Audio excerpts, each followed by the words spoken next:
illustres disparus tombés sous le champ de la Deuxième Guerre mondiale ont été célébrés ce 11 novembre 2019 au Canada. À Edmonton, comme partout dans le pays, la communauté francophone n'était pas en reste des manifestations.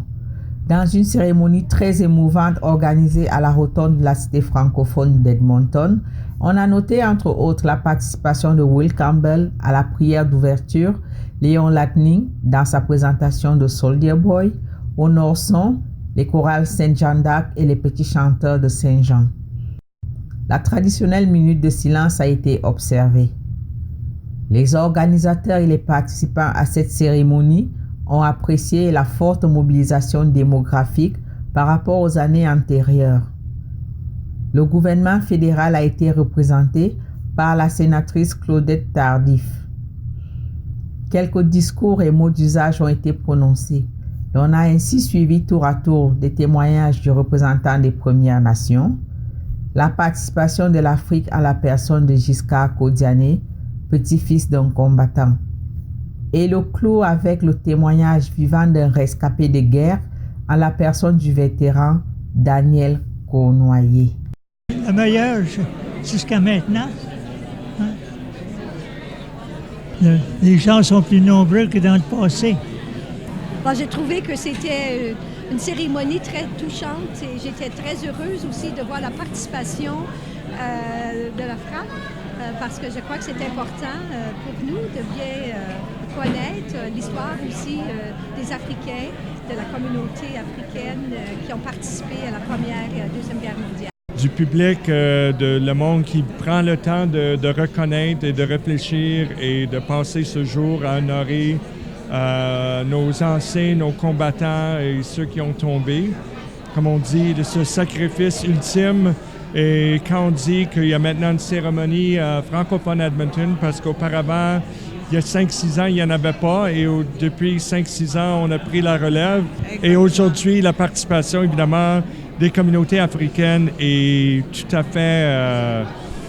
fait excellente. C'est une fierté de me rappeler au monde encore une fois que les Africains ont participé, ont donné de leur sueur, de leur courage et de leur sang, de leur vie à ce conflit qui a permis à ce que ce monde soit un monde libre. La journée des souvenirs est célébrée au Canada chaque 11 novembre. Et pour la première fois à Edmonton, à la cité francophone, les Africains ont été associés à cet événement. Qu'est-ce que cela vous inspire, M. Victor? Je pense que c'est important de se rappeler qu'il y a eu beaucoup de militaires originaires d'Afrique noire, francophones, qui ont combattu aussi bien dans la Première que dans la Deuxième Guerre mondiale. Et on les appelait, pour les militaires des anciennes colonies françaises, on les appelait les tirailleurs sénégalais. Mais il faut se rappeler aussi qu'il y a eu des militaires de l'ancienne colonie belge, qui est le Congo-Kinshasa, qui ont aussi combattu dans la Première et la Deuxième Guerre mondiale. Et ces militaires faisaient partie de ce qu'on appelait la force publique. Ah oui, et je crois que c'était une très belle expérience aussi parce que le fait qu'on puisse associer les Africains, parce que ce que beaucoup de gens ignorent, c'est que les Africains aussi ont servi, ont combattu pour qu'il y ait la paix et qu'il y ait la démocratie dans certains pays du monde, à travers le monde. Et cette occasion, c'était une très bonne occasion pour qu'on voit les Africains, surtout les descendants africains. Et ici, je pense à mon cher ami, M. Giscard, qui était présent et qui a pris la parole. Et qu'est-ce que vous pensez? Est-ce qu'il faut que la tradition continue?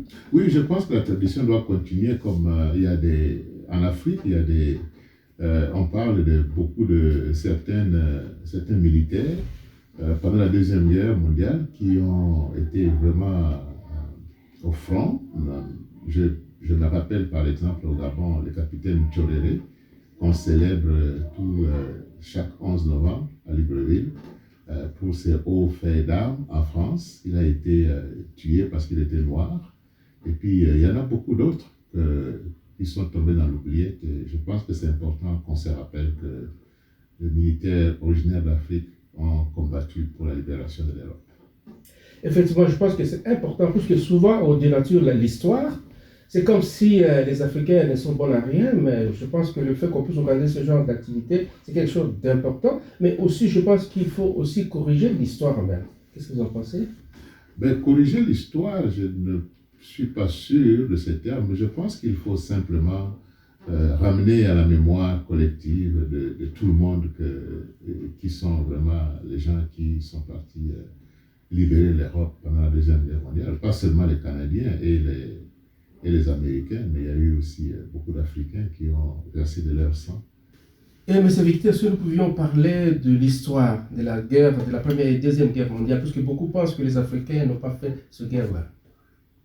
Ben, je pense qu'il faut se rappeler que les anciennes colonies françaises, notamment, et l'ancienne colonie belge, les premiers Kinshasa, ont participé à l'effort de guerre pendant la Première et la Deuxième Guerre mondiale. Ils ont été même des vaillants soldats. Ah oui, il y a eu beaucoup de jeunes Africains qui ont été incorporés de force dans l'armée et qu'on appelait les tirailleurs sénégalais, qui sont allés combattre sur les champs de bataille en Europe.